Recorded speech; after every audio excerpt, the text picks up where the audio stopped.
I noticed my marriage collapsing when the city forgot my name before he did. A barista called Mara twice, and when I stepped forward, the girl behind me, young, slick ponytail, a perfume like sweet ozone, took the cup, smiled, and said, "Thanks, Adrian." She knew my husband's name. I knew my drink was wrong. I knew, suddenly, other things were wrong too, as the coffee steamed between us like a warning flare in fog. The night rain fell like a curtain between traffic lights, and cab tires hissed as if shushing the street's secrets.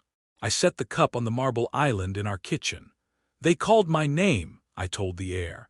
The apartment was all professional angles and soft lamps Adrian insisted made our home light neutral. I was already trembling, though I didn't yet know from what. The coffee smelled like hazelnut, syrup sweet, a stranger's craving wearing my name. Adrian came in humming a tune I didn't recognize. He had a new habit of unlocking the door softly, like he didn't want to wake something dangerous under our bed. His umbrella flicked rain across the mat. "You look beautiful," he said. He always said that when he was late. It was the kind of compliment that comes out pre-wrung, like a dishcloth already twisted dry. "Who's Mara?" I asked too lightly. His face did something small then, like a ripple beneath still water. "A consultant," he said. "From a partner firm, she's temporary. Temporary like winter, temporary like a leak under tile. Temporary like a splinter you keep forgetting until you rub it the wrong way." I took a shower hot enough to make my skin ache. On the glass I wrote, "Don't be paranoid." Then I dragged my finger through the letters, blurring them into a stain of meaning. That night in bed, Adrian rolled toward me, his breath warm, his hand familiar, and I wished for a truth strong enough to break me quickly, like an earthquake instead of erosion. 2 weeks later, his shirts began smelling faintly of orange blossom. No, not blossom, but a curated echo, clean, floral, slightly electric. The scent followed him past conversations, through his laugh into silence. I told myself scents migrate. I told myself he'd walked past someone in a lift. I told myself anything that kept the ground under my feet from tilting. The city obliges 1,000 lies a day if you're polite enough to call them assumptions. It was my sister, Ria, who said, "Stop rehearsing the alibi he hasn't told you yet." We sat in a quiet bakery whose wallpaper peeled like old paint on a ship. Ria had the kind of blunt kindness that cut bandages cleanly. "If you won't ask him, ask the facts," she said, tearing a croissant as if it had wronged her. The facts were banal at first. Calendar notifications relabeled client follow-up. Receipts repurposed as bookmarks with times circled, as if I'd ever forget when receipts become confessions. A lipstick mark on our hallway mirror. I don't wear that shade, and the shadow ghost of someone's laughter in our stairwell, the kind that turns as it goes to make sure someone follows. I began to keep a ledger in my head, each entry small and ugly, the damp curl in his hair, the hunger in his voice that had nothing to do with dinner, the way he flinched when I touched his phone. But ledger-keeping is a kind of grief. You rearrange pain until it balances, then hope equilibrium means mercy. One stormy night, the elevator stalled 2 floors below our apartment. The lights flickered, and the emergency panel glowed like a trapped heartbeat. I pressed the button, listened to static, then to nothing. When the elevator shuddered back to life, the doors opened on the 6th floor, not ours. A woman stood in the hallway holding a tote bag with Adrian's firm's logo. Her perfume was the city of orange blossoms. "Do you live here?" she asked, and the elevator hummed impatiently like a throat clearing. "I'm visiting a friend," I lied, and the lie felt like trying on someone else's shoes too quickly, awkward, dangerous, necessary. "I'm Mara," she said, as if it mattered to tell the storm her name. Her face was precise, unafraid. She looked like a decision already made. "Your umbrella," she said, pointing. I realized I'd left it open. Rain spattered our ankles as if the sky had found a crack in the building. "Thanks," I murmured. The elevator doors closed between us. I went up 2 floors and stood outside my own apartment door with my heart living in my throat like a feral animal. Adrian was home.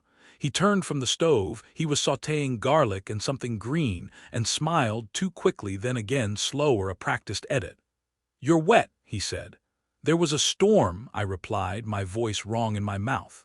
He looked past me, as if checking I hadn't brought the weather inside. During dinner he asked about my day with bright, empty curiosity. The wine glass in his hand left rings like wedding bands on the table. "Do you know Amara?" I tried again, gentler. He swallowed. "We're pitching a campaign together," he said, eyes sliding away to the stovetop, to the sink, to anywhere the truth wasn't staring back. "She's brilliant," he added, then winced at himself as if the word had slipped. "Are you sleeping with her?" I asked, and the air thinned like altitude. He shook his head, too hard, then too softly, like he was trying to find the right speed for disbelief. "We're not," he started, then stopped. "We're not what?" I pushed. "We're not careful," he whispered, and the word careful fell between us like a plate. I stood, the chair legs shrieking. Something inside me went very quiet, the quiet of snow, the quiet of an empty theater after the lights go black. "Then end it," I said, "or end us." The ultimatum surprised me as much as it did him. It felt like I'd reached into a burning building and pulled out a version of myself that could hold its own weight. He reached for me, but his hands were the wrong temperature. "Give me a week," he said, a timeline like a scalpel. "I need to end it gently. She's tangled in work. There are transitions." Transitions, as if this were a season, as if we were furniture being moved across a room we never chose. "3 days," I said, "and I want you to tell her tonight." My voice as steady as a judge's gavel, as set as evening. He nodded. The nod was a signature. Then he added, "She's not who you think." And I realized there was still an unknown in the equation, a variable with teeth. It was after midnight when his phone lit our dark room with a message previewed too boldly to ignore. "You promised." My breath stuck. He was asleep or pretending. I watched his eyelashes, the way they trembled like birds too tired to fly. I turned over and stared at the ceiling until the shadows took shapes I didn't recognize. At 2:14 a.m., thunder cracked the sky open. My phone vibrated, a private number, a voice smooth and certain. "This is Mara," she said. "He won't choose you." She hung up before I could reply, the silence after like a vacuum that pulled the air from my lungs. I curled around the absence and waited for morning to invent mercy. Morning arrived brittle and bright, a false mercy. The city glittered with rain's leftover intentions. I brewed coffee, hands steady because hands can be liars. Adrian emerged with the posture of a person who thinks if they move carefully enough, time will forget to touch them. "We should talk tonight," he said. "After the meeting." Meetings had become a wilderness where husbands go to lose their names. I went to work and typed around a hole. Words came out obediently, emails, briefs, polite refusals, but meaning avoided them like a cat stepping around a puddle. At lunch, Rhea texted, "Say it on paper first. Say everything. Then choose what lives in your mouth." So I wrote a letter he would never read because not all letters are for sending. Some are maps for the parts of us that don't know the way back. "Dear Adrian," I began, and then the page flooded with the version of him who held my hair when food poisoning made me sob into the sink. The version who painted our bedroom the wrong blue and didn't admit it until we'd slept inside the mistake for a week. The version who taught me how to float face down, how to trust water. The pen hesitated at the cliff where the new version stood. The man who spoke the word careful about another woman with an intimacy that felt like a bruise. I watched couples cross the street holding takeout and umbrellas like temporary roofs. I wondered how many people were mid-collapse and still laughing. There's a violence to truths delivered gently, they bruise slower. They require a willingness to be wounded twice, first by the fact, then by the manner. At 4 p.m. my phone buzzed. An address from an unknown number. A cafe I didn't know, on a street whose trees were vandalized by the season into gold. The message said, "If you want to understand, come now." It signed itself with no name, as if truth prefers anonymity. Rhea said, "No." The no echoed like a hand slapping water, but I was already pulling my coat on. The cafe was mostly empty, the hour between intentions. A woman sat by the window, hands folded like a prayer she didn't intend to finish. She wasn't Mara.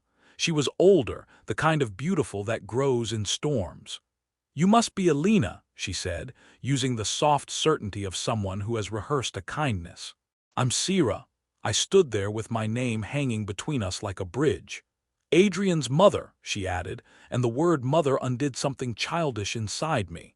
I had met her years ago in a burst of family. Now she was a messenger. He won't call you back, she said. He can't call anyone back. He's at the hospital. The cafe's soundtrack hiccuped on an old love song as if mocking us. My chair skidded. Is he? I didn't finish because endings felt contagious. He's breathing, she said. He collapsed in the lobby. Low blood pressure, stress. He hates hospitals. A small, almost smile visited her mouth and left. He asked me to tell you because I was nearest. A maternal economy. Nearest, fastest, least destructive. We went together, two women carrying different parts of the same man like marionette strings.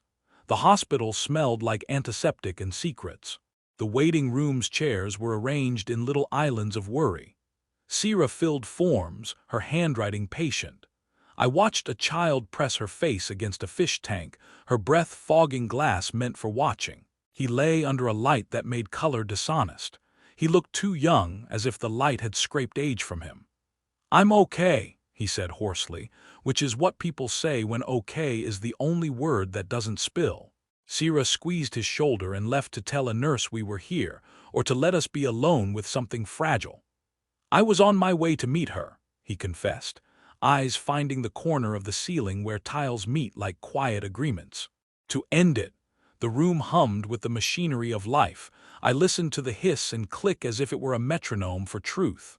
And, I asked, fingers cold around the rail of his bed. And I fainted, he said wryly, as if his body had staged a coup. He closed his eyes. I have been unfaithful in thought for months, he said into the light. In action twice. The number sounded like an accounting error. It felt like a door I opened as a joke and couldn't close, he said, shame warring with the last of his practiced charm. I believed I could keep everything from touching everything else. The dream of compartments, how tender, how doomed. I won't be your confessor, I said, and I won't be your co-author on the story of your remorse. His face changed then, minimal but real, as if a tether had been cut. Then what? He asked. He looked like a person who had finally noticed the cliff's edge. Then we stopped speaking like we are the only two people in this situation, I said, because we're not. I heard my voice and realized I meant more than Mara. The room expanded into a map of consequences. Sierra, who would lose a certain shape of sun. Rhea, who would lose a story she told about stable men, our friends, our jobs. The building's air that would hold our ghosts as we passed each other at the mailboxes. Her name isn't what you think, he said again, as if the name itself had gone feral. Mara is a middle name. She doesn't use her first. She used to date my brother. The sentence landed wrong in my ear. Your brother is dead, I said, the word dead so rarely used out loud it felt indecent. Yes, he replied. Years ago. Grief arrived like weather, wordless, familiar. Sierra returned with the calm of someone who's moved furniture during a flood. They're keeping you overnight, she told him. Then she looked at me with a tenderness that made me want to run from the room and also lean into her shoulder. He always thought he had to fix everything, she said. He learned that too young. She tucked his blanket, the general of small comforts. In the hall, a vending machine's hum pretended to be ocean. I pressed my forehead to the cool glass of a framed print of a landscape that didn't exist. Mara, whatever her first name was, had texted me a location drop earlier, a loft I now recognized. The 6th floor. The universe has such a vulgar sense of irony. It prefers loops and mirrored hallways. By the time I got back to the apartment, the storm had returned to apologize to the windows.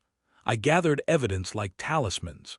His spare key, the sweater he'd once left in my office, a postcard from a gallery we'd never visited. Then I stopped. This wasn't a packing. This was a mosaic, fragmented, potentially beautiful, possibly sharp. At 11 p.m. the intercom buzzed. I thought of wolves at doors, of myths where you have to count grains of rice to keep monsters occupied. Elena, said a voice, it's me. Not Adrian, not Sierra, the elevator hummed. The hall smelled like cooling rain. When the door opened, Mara stood there holding a manila envelope like a weapon and a gift. We need to talk, she said, and stepped inside, uninvited and fearless, as if she were not a person but an event. She wore no makeup, and her eyes were the color of fences, practical, meant to separate. "I won't lie," she said, dropping the envelope on the table, "but I won't apologize for your husband's decisions either." Her voice was carved from something hard. The envelope bled papers, receipts, screenshots, emails headed Ray, late and Ray, soon and Ray, don't. "Do you enjoy this?" I asked, surprising myself with how civilized my rage sounded. "No," she said. "Enjoyment is a warm word for something cold." She glanced around our apartment, registering the math of our life. 2 coffee cups by the sink, a stack of library books, a plant that had begun to tilt toward the only window that gave it anything. She slid a photo from the envelope. It showed her on a bench by the river, hair wind-stupid, laughing at something that must have seemed worth it then. Adrian sat next to her, shoulders angled not toward her but toward the water, like a man avoiding his own reflection. "He said he loved me," she said, "but in the grammar of grief." I blinked. She continued, "He loved what I meant. My middle name is Mara. My first is Reva. I was engaged to his brother, Luca, before the accident." The room recalibrated. Luca, the phantom in the family album. Luca, who wore the kind of grin that dares the camera to do better.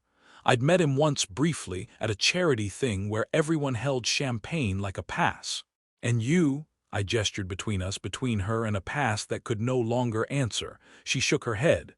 "Luca wasn't soft. He was impossible. I didn't need soft. I needed someone to stop the fall." "So you found a different Cliff," I said. She almost smiled. "Yes," she admitted, "and he found a mirror." She turned the photo over, on the back a date. It was the week after our 7th anniversary. The number 7, the kind that stories call lucky and marriages call cruel. She stepped to the window. The city stared back, smug and glittering. "I didn't call you to brag," she said. "I called to warn you. He's unwell." "I was at the hospital," I said, "with his mother." She nodded, the relief in her shoulders small but honest. "Good," she said. "He won't make a decision tonight. He can't." She looked at me with a respect I didn't want. "But you can." "What decision?" I asked, though a dozen possibilities crowded the room like uninvited guests. Leave, stay, pause, retaliate, dismantle, rebuild. "Whether to protect him from his story," she said, "or let him meet it."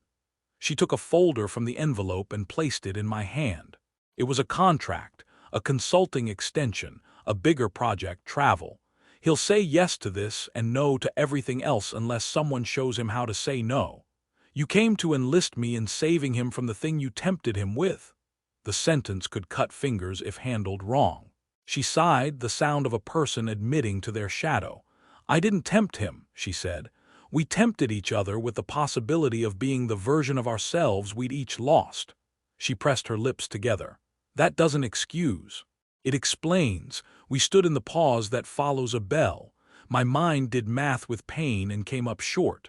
"What do you get if I help?" I asked finally. "Closure as something other than a performance," she said quietly. "And a promise." She met my eyes like a dare. "I'll leave the firm for real, no more late meetings, no engineered emergencies, no almosts. And if I don't?" I asked. She tucked hair behind an ear with a gesture so ordinary it felt like a betrayal of the moment. "Then the project will eat him," she said. "And he will love being eaten. He will call it purpose. He will burn from the inside like a house with the gas turned up." She paused. "He will also try to love you while he burns. He is that arrogant." I laughed, a sound with no joy in it. "You know him," I admitted. "In a way I wish he had kept to himself."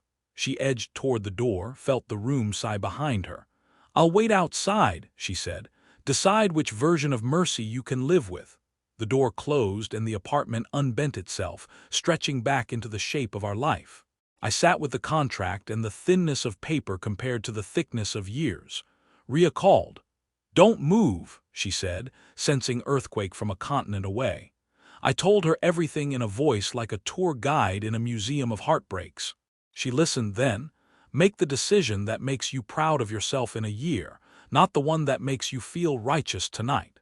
She had always been good at finding the frame that made the picture bearable. I brought the contract to the hospital the next morning. Sira watched me with the expression of a woman who has both buried and birthed and knows the difference. "Whatever you're about to do," she said, "make it something you can tell a child without wincing." I thought of the children we never had, hovering around us like unchosen futures. Adrian sat propped with a ridiculous paper cup of gelatin in hand, as if the universe was trying to humiliate him into humility. He smiled when he saw me, a small, cautious animal of a smile. I sat and placed the contract on his tray. "If you sign this, we're done," I said. "Not because of jealousy, because of priorities, because I refuse to be second to a catastrophe you find flattering." His face took the blow without flinching. "And if I don't?" he asked. "We try," I said. "Not forgiveness as a prize, not revenge as a hobby. We try to be brutal about honesty and soft about everything else. We go to counseling. We tell your mother the truth. We tell Rhea. We tell anyone whose life we've bent. We stop pretending this is private when it's never been." He reached for the pen like it was a relic. "I won't sign," he said, the words careful in the right way this time. He slid the contract back. "I'll resign," he added, a heavier verb, and I felt something in me sit down for the first time in months. "From the project, from the firm?" I asked, stunned by the scale. "From the project," he said. "From the firm, if they make the project the price of my belonging." A soft alert beeped. Nurses moved like kindness in sneakers past our doorway. Sira, in the hall, wiped her cheek with the back of her hand in a gesture she thought nobody saw. "There's more," Adrian said, and my stomach answered with a cold. "I kept something from you because I thought I was sparing you. I wasn't. I was sparing myself from the man I'd be if I told you." He told me about the day of Luca's accident, about the voicemail he hadn't returned, about the argument about money and loyalty, about how he had driven away from the garage where Luca waited with the car, and a look that had said, "Come on, we're late." "I thought if I could hold all the pieces together with my hands, nobody else would have to bleed," he said. "But I let go of the wrong piece. The machines kept their indifferent rhythm."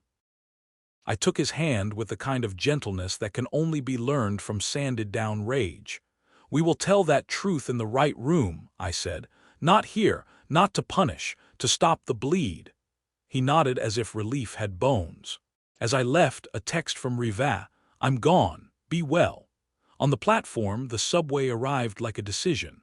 I stepped in and watched my reflection in the dark window, the city layered over my face like a promise that no one is only one thing. That night I opened my notebook and wrote one line: "If we're to survive, we must learn to name things without naming them doom." It wasn't forgiveness. It was a working title. Counseling began like weather reports, partly clouded with a chance of flash floods. Our therapist, Naima, had eyes like doors. You could walk into them if you weren't careful. She asked us to draw our relationship as a house. Adrian sketched a clean modern box, glass walls and a flat roof. I drew an old place with crooked floors and a porch that had seen arguments and rain and rescue. "Now circle the rooms you lock," she said. Adrian circled the study. I circled the bedroom. "Interesting," she murmured. "The rooms where you go to hide are the rooms where you think you do your best work." The sentence hung like a chandelier, fragile, illuminating, expensive to ignore. We told truths carefully, like walking with full bowls. Adrian spoke of the day he first noticed Riva's laugh and how it sounded like someone letting him lay down his armor. I spoke of the day I realized I had mistaken endurance for virtue, how I had called it love when it was sometimes only stamina. Naima refused to let us turn each other into metaphors. She made us say ordinary things in ordinary words until they hurt in the right places. We made rules. Some were technical: phones in a drawer after 9, no late meetings that require leaving someone waiting for themselves, calendar transparency that felt less like surveillance and more like mutual respect. Some were spiritual. We would tell the truth even when it made us unlikable. We would not weaponize vulnerability. We would practice stating desires without wrapping them in disdain. It wasn't a montage. It was messy. There were nights when we did not touch and mornings when we forgot and kissed like a story with amnesia. There were days when I hated him with a clean flame and then made him soup when he was sick because hate and care share a border if no one patrols it. I called Rhea and said, "I don't know how to hold this," and she said, "Don't hold it. Sit next to it." Sierra invited us to dinner in a courageous act of maternal mischief. She cooked the foods of a childhood I hadn't lived, stews that smelled like patience, bread that made the house sound like home. We told her the truth about Riva, about the project, about the resignation that didn't happen because the firm folded the project rather than risk losing Adrian's spine. Sierra listened like a judge who also bakes cakes for defendants after court. We visited Luca's grave, a place that pretended to be restful. Adrian spoke to stone as if to a brother at a side door. He apologized for what he could not change. He did not ask for forgiveness because he had learned not to outsource his absolution to ghosts. We left flowers like flags. A month into counseling, Naima asked, "What is the thing you are not yet brave enough to admit?" Adrian said, "I like being needed more than I like being loved." I said, "I equate certainty with safety so much that I learned to ignore joy because it flickers." We sat with the way our words made our faces. The city kept being itself. A sink backed up. A neighbor's dog learned our footsteps. At work, I got a raise I couldn't fully celebrate because success felt like disloyalty to the version of me who had thought smallness was stable. Adrian started running again, not away from anything, but toward mornings before they became the day's alibi. One evening, we had people over for the first time in months. The apartment remembered how to be loud. Storytelling filled the rooms with a buoyant chaos. Someone knocked late, a tentative cadence, and when I opened the door, Riva stood there holding a small plant in a cracked clay pot. "Peace lily," she said, half smiling. "It thrives in low light." She passed it to me like a baton. "I'm moving," she added. "New city, new work. I wanted to return what was never mine." We stood in the doorway with the noise behind us like a forgivable ocean. "I hope the new city knows your real name," I said. She nodded, emotion breaking her polish like a hairline fracture you only see in certain light. "I'm learning to tell it first," she said, "before anyone decides who I am." We did not hug. We allowed the enemy we had been to each other to turn into something resembling kin, not family, not friends, but witnesses. After midnight, the apartment quieted. I watered the peace lily. Adrian watched me with an expression I had not seen since before any of this, wonder without ownership. He said, "May I tell you the worst thing I thought?"